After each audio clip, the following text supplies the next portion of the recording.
Bonjour, c'est Xavier. La question aujourd'hui, tu l'as vu dans le titre de la vidéo, est quelle est la différence dans WordPress entre les catégories et les étiquettes, autrement appelées les tags.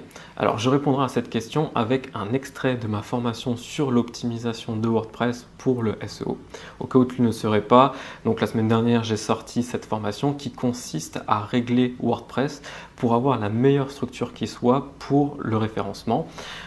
Cette formation est toujours disponible, le lien vers la présentation de la formation est dans la description. Si ça t'intéresse, je t'invite à cliquer dessus. En attendant, je te souhaite un bon visionnage de cet extrait.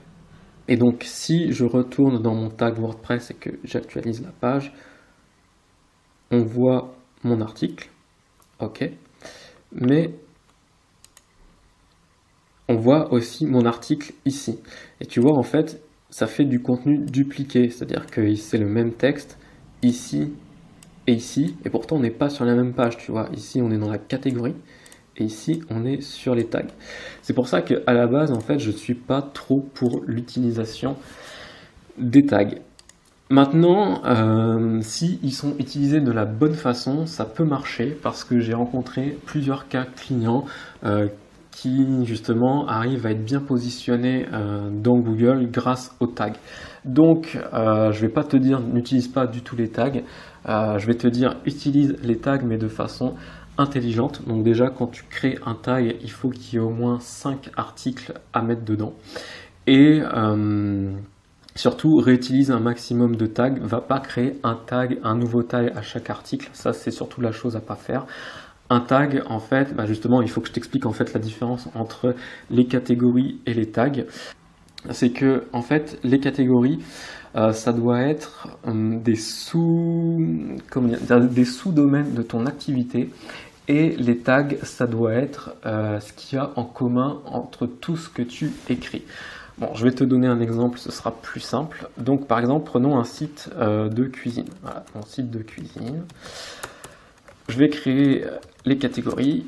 Les catégories, ça pourrait être les entrées, les plats et les desserts. Et les tags, ça pourrait être française pour la cuisine française. Ça pourrait être chinoise pour la cuisine chinoise. Et ça pourrait être russe, allez, pour donc la cuisine russe, tu vois. Donc entrée, plat, dessert, c'est des sous-domaines de la cuisine, et les tags en fait c'est ce qu'il y a en commun par rapport à ce qu'on a écrit dans les catégories. Alors bon, c'est selon aussi ta vision des choses, parce que effectivement il y en a qui pourraient dire bah non, les tags ça devrait être ça et les catégories ça devrait être ça. Donc après, c'est à toi de choisir comme tu veux, mais il faut que tu te mettes d'accord avec toi-même dès le départ sur ce qui est une catégorie et ce qui est un tag. Je vais te donner un autre exemple par rapport à moi. Donc pour vendre sur le web, il pourrait y avoir la catégorie. Moi, pour l'instant, tu vois, si tu vas sur mon site, tu vois qu'il n'y a qu'une catégorie, c'est podcast. Mais après, par la suite, donc, il pourrait y avoir la catégorie SEO, la catégorie e-commerce, la catégorie Analytics pour la partie analyse de statistiques, ça c'est un sujet que j'aborderai plus tard. Et au niveau des tags, il pourrait y avoir WordPress.